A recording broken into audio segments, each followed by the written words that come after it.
we've got a damaged set of scales here. These legs have fallen off, and they're supposed to go in these holes, and supposed to be basically a cylinder, pushes down on that stud and actually registers the weight. Now, there is actually a metal disc, and then there's this. So what I've done is I've used these as, well, actually I've just used them as thumb calipers really. I wasn't needing massive precision to get basically the width of this, which came out as, I think it was 15, and the height of that, which came out at around about 8, I think, that plus the disc here. And once I'd gotten the width and the height of these, so that's coming out around about just under 10 millimeters, and this was the retaining clip that went under there. Then I was able to go and just throw this into Tinkercad, where I can just use 2 cylinders. I can use the alignment tool to go and align them in the same positions, and can also use these for dimensioning. So 10 millimeters, we've got the 20 millimeter base under there. I can then take this and hit the export button, export it as an STL, and actually this is my second export now. The thing is, got to make sure I've got both selected when I export, otherwise it'll only actually export one of them. So just a bit of a gotcha, so I'm going to have to control and click to export to select both of them. I think I've got both, yeah, I've got both. Okay, let's do the export again. And I love the names it's making. It's called it Ingenious Woof. Ingenious Woof, sorry. Okay, it's this file here, so we'll show in folder. And let's just delete the first one and delete this other attempt where I export. Okay, and I'm going to drop it into Cura because although I'm experimenting with Idea Maker, let's get rid of this one that was a fail earlier. And I'm going to slice and print that.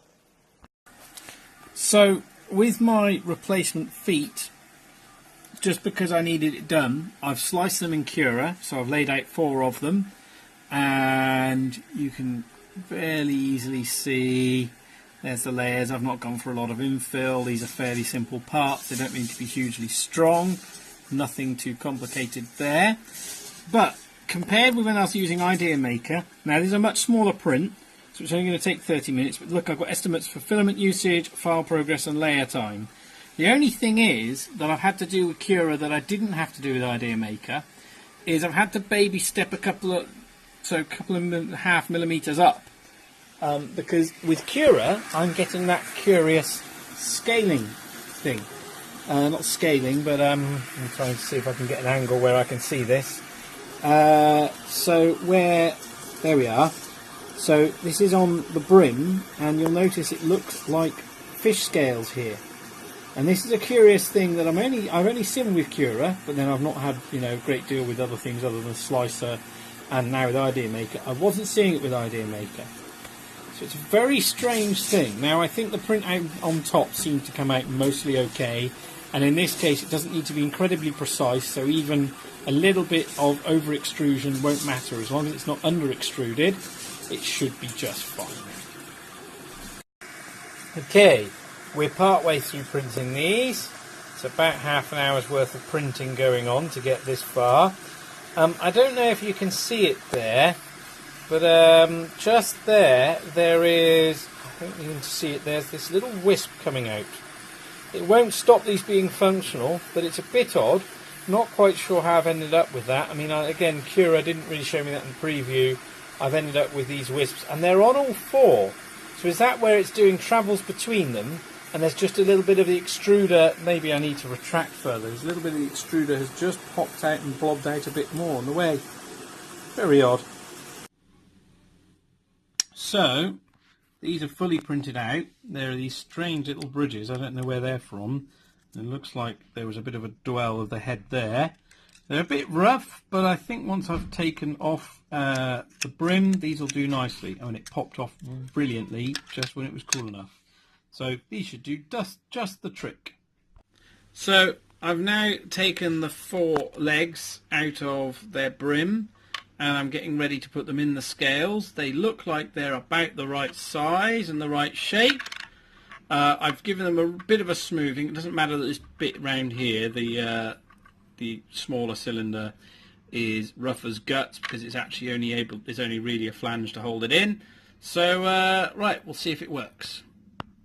Okay, having taken this bottom bit off, I suppose I've not accounted for this pip here, which I've got to make contact with, being below the tops of these screw heads. So I might just take a chunk with my cutter out of the 2 sides, so it'll just fit over those. Okay, so I've fitted my new legs. Now they're a bit wobbly, and if you lift them up they can kind of turn to a position where they won't lock in. So this could be a problem when testing it, so I'm going to turn it round and test it in a minute, and we'll see if it can actually measure.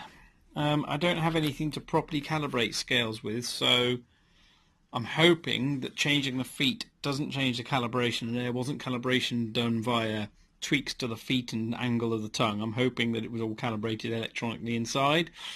So this might work, but it's a bit of a dubious fix, but let's try it. Okay, we have a display on it, and it's measured 22 grams for the screwdriver. Let's try a cup of water. 476 grams. I guess I need to find out something with a known weight and try that next. Okay, I'm going to try this food brand, and it says 37 grams. Now there might be some extra through the plastic packaging. Hold on, it'll turn itself off. Let's turn it on, let it go to 0. And it says 42, so we're saying what there might be, could be calibration, or there could be a few grams extra. It doesn't say anything about how close that is, so that might mean when it's drifting there.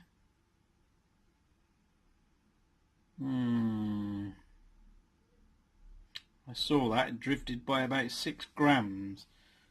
Does that drift by a long way if I move it? Hold on. Take my hand away. 42, 42, 40. It's not perfect.